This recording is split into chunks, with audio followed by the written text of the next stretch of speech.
जयपुर में हुआ सत्संग कार्यक्रम। राधा स्वामी सत्संग व्यास के संत गुरु बाबा जी ने दिए संगत को दर्शन। कई लाखों की संख्या में पहुंचे श्रद्धालु। नमस्कार, आदाब, सत श्री अकाल आप सभी दर्शकों को राधा स्वामी। जी हां, आपको बता दें कि आज रविवार के दिन 24 दिसंबर को जयपुर स्थित राधा स्वामी सत्संग व्यास केंद्र पर सत्संग कार्यक्रम हुआ, जिसमें बाबा जी ने सत्संग फरमाया। 10 बजे पंडाल में पहुंचकर राधा स्वामी सत्संग व्यास के संत गुरु बाबा गुरिंदर सिंह ढिल्लो जी ने लाखों की संख्या में दर्शनों की प्यास लिए बैठी संगत को दर्शन देकर निहाल किया। आज जिस बाणी की तर्ज पर बाबा जी ने सत्संग फरमाया वह तीसरी पातशाही जी की बाणी हर की पूजा दुलम है संतो थी।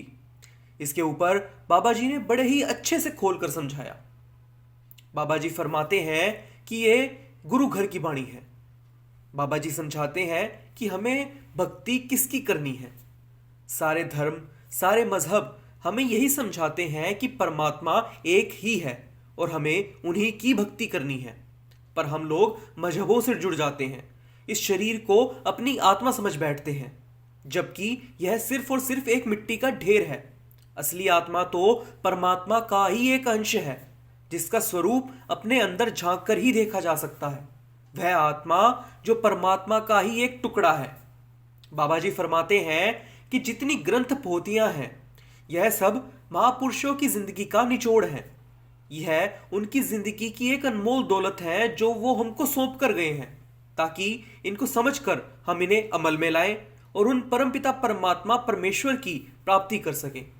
गुरु साहिबान एक उदाहरण बनकर आए थे और उन्होंने अपने उदाहरण से हम सबको समझाने की कोशिश करी है कि किस तरह सच के रास्ते पर चलना है और उन परम पिता परमात्मा को अपना लक्ष्य बनाकर अपनी सारी जिंदगी परमात्मा की भक्ति करते हुए बितानी है।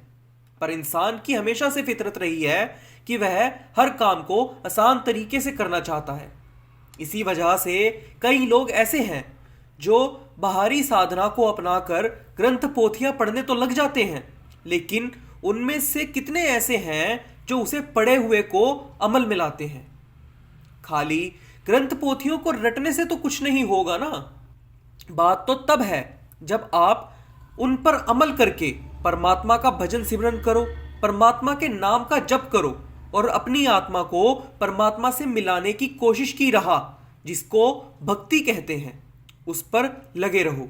और जब तक आपकी आत्मा का उन परम पिता परमात्मा से मिलन ना हो जाए, तब तक उसी राह पर लगे रहो, उस राह से बिल्कुल मत हटो।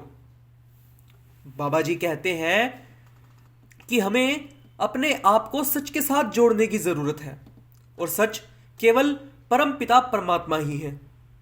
बड़े बड़े महापुरुषों ने अपनी अपनी भाषा में हमें यही समझाया है, लेकिन इंसान मन के इतना ज्यादा अधीन हो गया है कि जो कुछ भी करता है मन के अधीन होकर करता है। मन ने इंसान को भारी देख दिखावे में फंसा कर रख दिया है। इसलिए महापुरुषों का बार बार जन्म होता है, ताकि वह हमको वापस से उस सच्ची राह से जोड़ सकें जिससे हम लोग भटक चुके हैं। भक्ति एक की ही करनी है, पर हम लोग अनेकता में आकर फंस चुके हैं, भेदभाव के मारे हुए हैं। हर एक का अपना अलग इष्ट है, हर एक के अपने तौर तरीके हैं।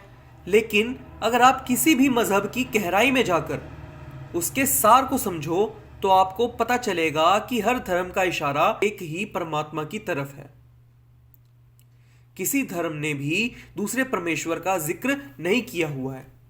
परमेश्वर के रूप अलग अलग हो सकते हैं, वह अपनी माया से अलग अलग दिखाई दे सकता है, लेकिन परमेश्वर है एक ही, जिसने सारी सगल सृष्टि की रचना की है।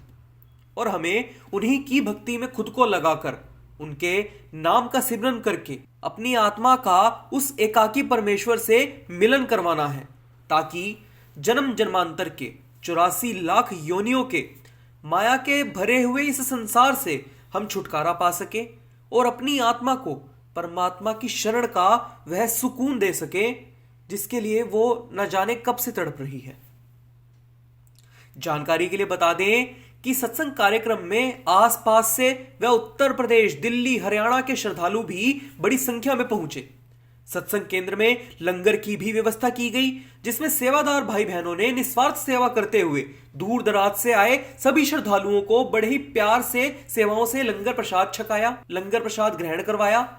वहीं सेवादार भाइयों ने अपनी यातायात की व्यवस्थाओं को भी बड़ी बखूबी निभाया।